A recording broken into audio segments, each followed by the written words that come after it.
Hey everyone, this is Daryl from Crypto Daily Trade Signals coming to you live from Asia. This is our noontime drive time video for all of our friends and guys and gals in Asia. Hopefully you guys are having a great day. All my peeps and community in America, hopefully you guys are getting ready, settling down and preparing to go to sleep, guys, because it's getting pretty late out there. But make sure you watch this video before you go to sleep. And to all of my friends in Europe, Australia, wakey guys, rise and shine, get that coffee down you, and hopefully we're going to have a fantastic day. We can see that overall the whole markets are green right now, so I'm pretty excited. We see that the whole total market cap is up around 3%, so that's not too shabby, guys. So it looks like even though we had that flash crash, markets are coming back up, guys. And really we have some shocking news. We can see that Bitcoin is breaking out of the diamond pattern exactly as I told you it would, and we're going to head up to $50,000 really soon. And you know, we're getting gingerly close to that $48,000 mark. I told you, I called it yesterday that we're going to get up there. We're seeing that Ethereum is getting pretty close to that $3,400 mark. Dogecoin right now is breaking up past 24 cents.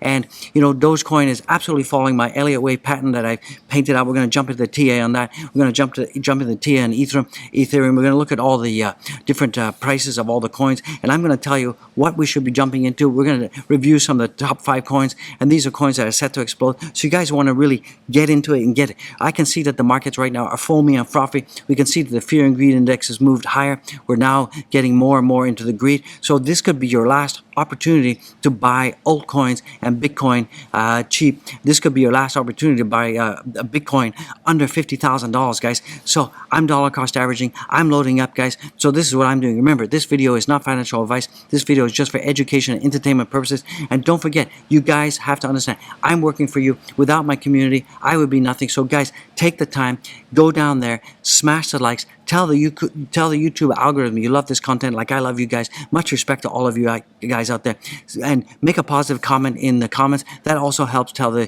YouTube algorithm that you like this content. One more thing, guys, take this video link, paste it in your socials, and get the word out. Help the OG get the word. Here we're spreading the good vibe. Good vibe. Guys, go with God, be with God. God bless each and every one. Let's jump into content right now. Let's do it. Let's do it. Let's get it. So right now we can see that the first piece of news, we got U.S. Senator Warren presses SEC Gary Gensler to address crypto exchange outages and high transaction fees and financial inclusion. So, you know, some of her comments are a little bit out there. I mean, her comments are based on the fact that she really doesn't understand the space.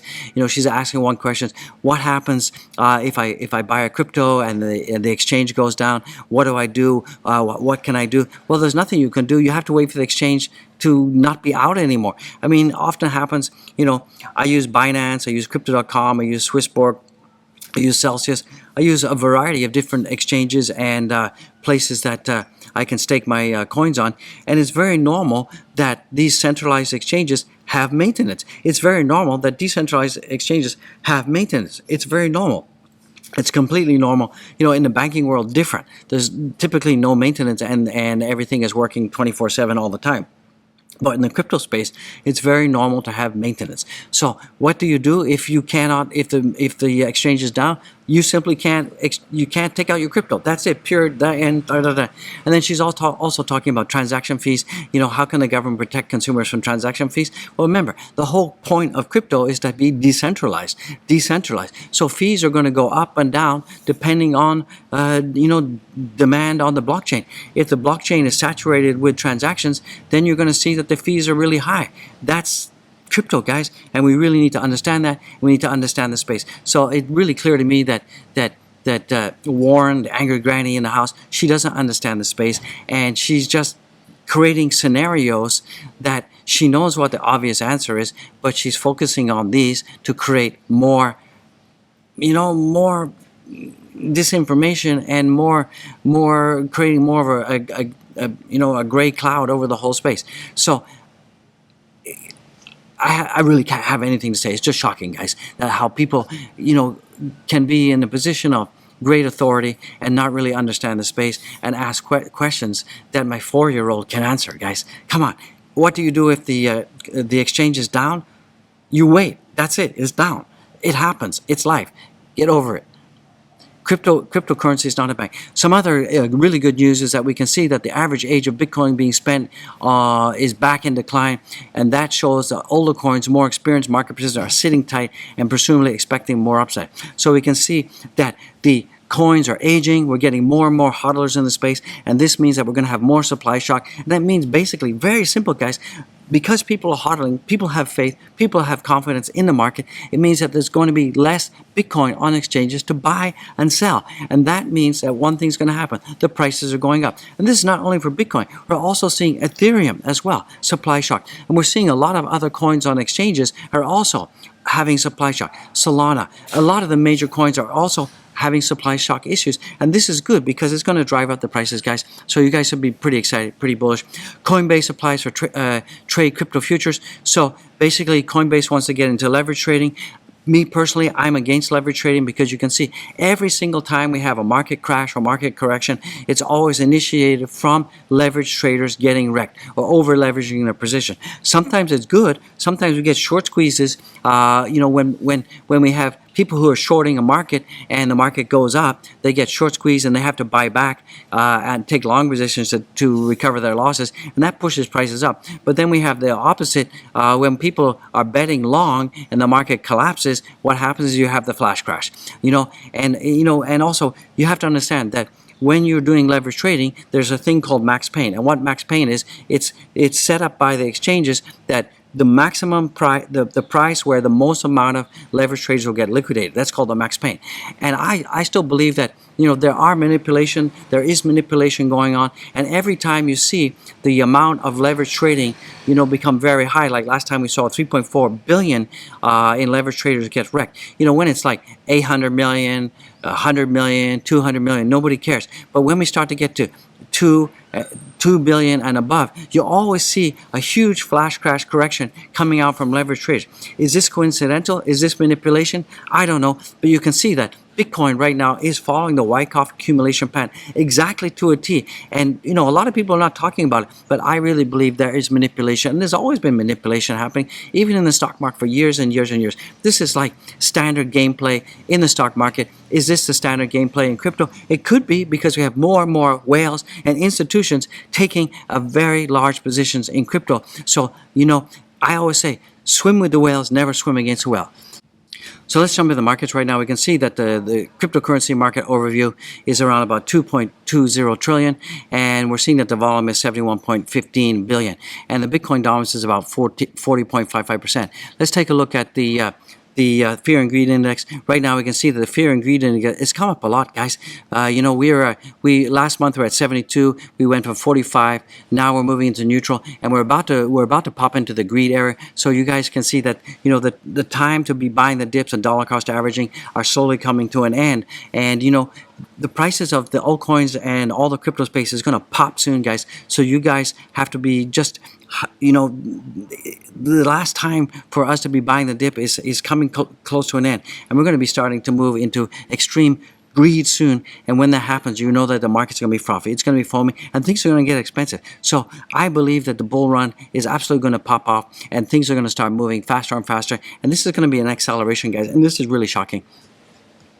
So let's take a look at the Bitcoin in the house. So right now, Bitcoin is trading at 47,449, and we're still above the 21-day EMA, which is really bullish, guys. As I said before, if Bitcoin drops below the 21-day EMA, this is very bad news. But so far, things are looking pretty good for Bitcoin, and this is on the weekly chart, guys.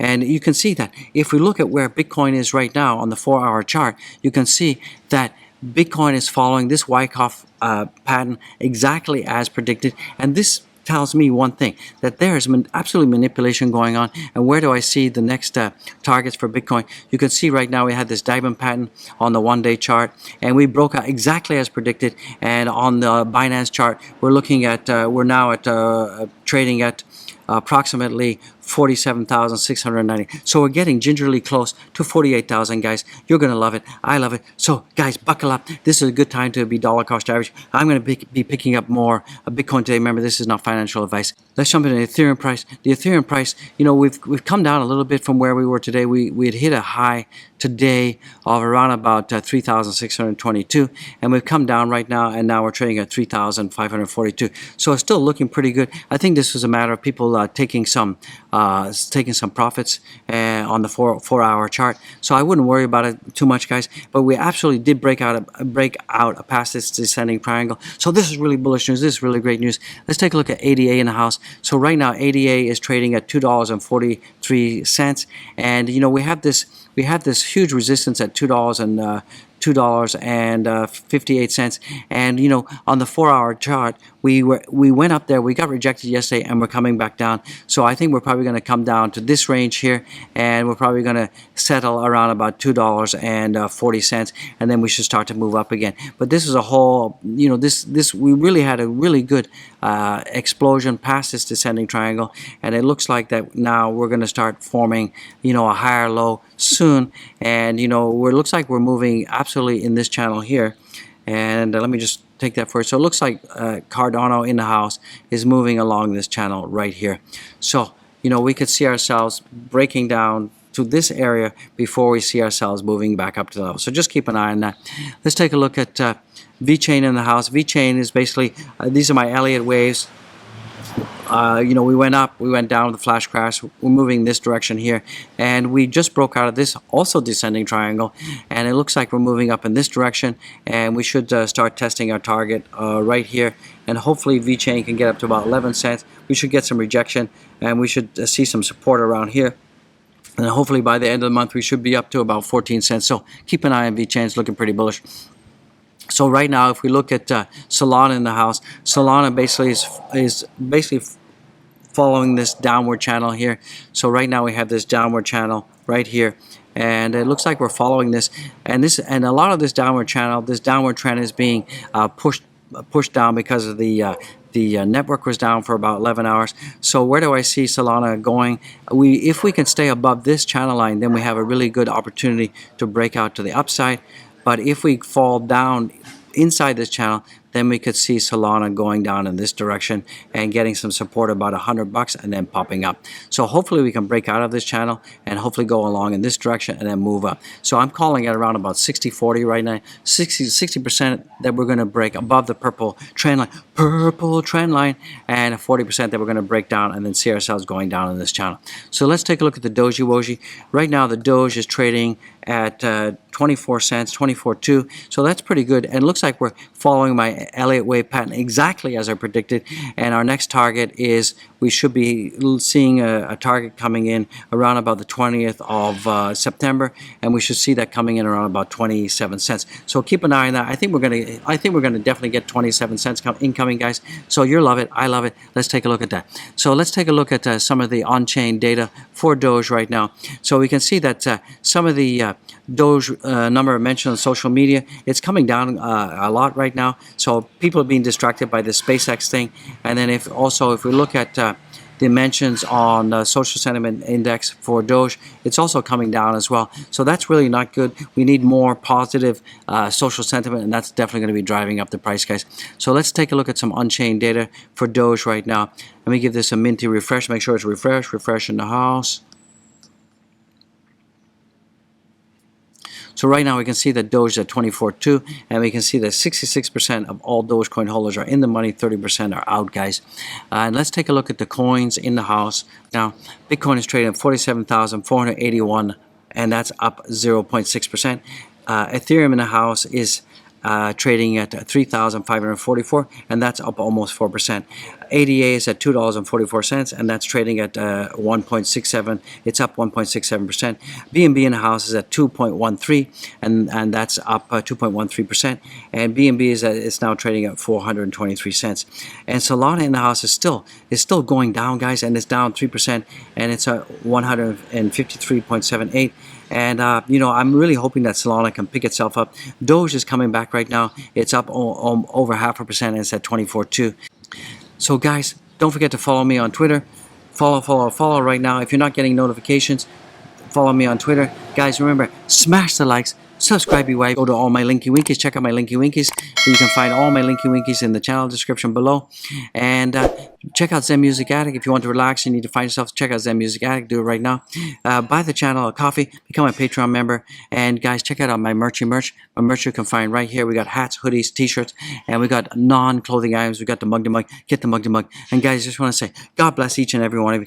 Thank you for being here. I'm working for you. I'm doing this for you, and hopefully you like these timely updates, guys. Tell me how I'm doing in the comments. Much love. God bless you all. Respect, respect. I'm the OG in the house, the Ric Flair of crypto. Woo! I'll see you in the next one.